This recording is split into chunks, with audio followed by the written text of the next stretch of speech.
ಇವತ್ತು ಏನೇ ಕೆಲಸ ಹೇಳಿದ್ರು ನನಗೆ ಆಗಲ್ಲ ಅನ್ನೋ ವರ್ಡ್ ನನಗೆ ಗೊತ್ತೇ ಇಲ್ಲ. ಕೇಡಿನಲ್ಲಿ first town hall set ready ಮಾಡ್ಬೇಕಾದ್ರೆ ಮೇಲ್ಗಡೆ ಟಾಪಲ್ಲಿ ಶೀಟ್ಗಳು ಎಗರೋಗ್ಬಿಟ್ಟಿತ್ತು.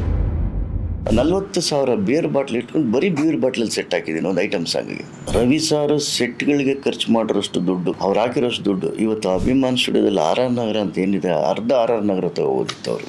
ನನ್ನ ಕೆಲಸದಲ್ಲಿ ಕಾಂಪಿಟೇಟರ್ ಅಂತ ಮುಂಚೆಯಿಂದ ನಮ್ಮಲ್ಲೂ ಆ ಪ್ರತಿಭೆ, ನಮ್ಮಲ್ಲೂ ಇದು ಆವಾಗಿಂದನೂ ಇತ್ತು. ಅಷ್ಟು ದೊಡ್ಡ ಮಟ್ಟದ ಚಿತ್ರಗಳು ನಿರ್ಮಾಣ ಆಗ್ತಾ ಇರಲಿಲ್ಲ.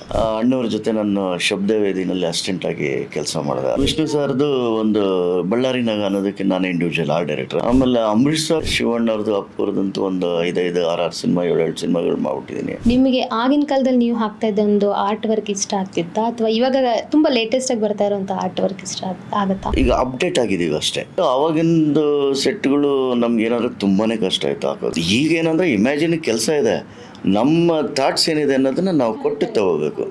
ಅವಾಗ ಏನಂದರೆ ನಾವು ಒಂದು ಮೈನಸ್ ಏನಂದರೆ ನಮ್ಮ ಇಮ್ಯಾಜಿನಲ್ಲಿ ಏನಿದೆ ನಾವು ರೆಡಿ ಮಾಡೋವರೆಗೂ ಅದು ಹೆಂಗೆ ಬರುತ್ತೆ, ಏನು ಟೋನು, ಏನು ಟೆಕ್ಸ್ಚರು, ಏನು ಸ್ಟ್ರಕ್ಚರ್ ಗೊತ್ತಾಗ್ತಾ ಇರಲಿಲ್ಲ. ಅಂದರೆ ನಿಮಗೆ ತುಂಬ ನಿದ್ದೆ ಕೆಡಿಸಿರುವಂಥ ಪ್ರಾಜೆಕ್ಟ್ ಯಾವುದು ಸರ್ ಇಷ್ಟು ವರ್ಷಗಳಲ್ಲಿ? ಕೇಡಿಗೆ ಸ್ವಲ್ಪ ಜಾಸ್ತಿ ಇದನ್ನ ಮಾಡಿ. ಏನಕ್ಕೆ ಅಂತ ಹೇಳಿದ್ರೆ ಒಂದು ಹಳೆ ಬೆಂಗಳೂರನ್ನ ಕ್ರಿಯೇಟ್ ಮಾಡೋದು. ಸಾಕಷ್ಟು ನಿರ್ಮಾಪಕರು ನೋಡೋರು ನಿಜವಾಗ್ಲೂ ಅನ್ನದಾತರು ಅವರು. ಯಾಕಂದರೆ ಇವತ್ತು ನಿರ್ಮಾಪಕರು ನಿರ್ದೇಶಕರು ಇಲ್ಲ ಅಂತ ಹೇಳಿದ್ರೆ ನಾವು ಯಾವ ಟೆಕ್ನಿಷಿಯನ್ ನೋ ಚಾನ್ಸ್ ಸೆಟ್ ಅಲ್ಲ. ಆ್ಯಂಡ್ ಸರ್ ಆಲ್ಸೋ ನಮ್ಮ ಡಿ ಬಾಸ್ ಬಗ್ಗೆ ಹೇಳೋದಾದ್ರೆ, ನಾನು ಪ್ರತಿ ಸಲ ಸೆಟ್ ಹಾಕಿದಾಗಲೂ ಆ ಸೆಟ್ ಒಳಗಡೆ ಬಂದು ಅವ್ರು ನೋಡಿ ಒಂದು ವಿಶ್ ಮಾಡಿ ಒಂದು ಹಗ್ ಮಾಡ್ತಾರೆ.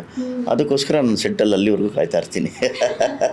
ಆ್ಯಂಡ್ ಸರ್ ಇನ್ನು ನಮ್ಮ ಲಾಸ್ಟ್ ಸುದೀಪ್ ಸರ್ ಅವರು ಅಷ್ಟೇ ತುಂಬ ಫ್ರೆಂಡ್ಲಿ. ಸುದೀಪ್ ಸರ್ ಕೈಯಿಂದಾನೆ 10,000 ರೂಪಾಯಿ ತೊಗೊಂಡು ನಾನು ವರ್ಕ್ ಮಾಡೋಕ್ಕೆ ಹೋಗಿದ್ದೆ.